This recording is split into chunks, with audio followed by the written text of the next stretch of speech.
Good day. I will explain the difference between criminal investigation and investigation. Investigation is a general term. It simply means looking for the truth or finding answer about something. It does not always have to be about crime.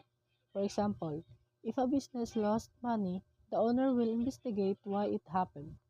Or if something is missing at home, you investigate where it went. So, investigation can be about anything.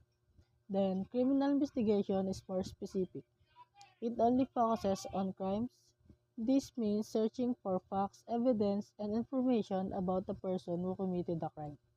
For example, if there is a theft, the police will conduct a criminal investigation to know who stole and how the crime happened. In short, investigation is broad and can apply to many situations, but criminal investigation is specific because it only deals with crime.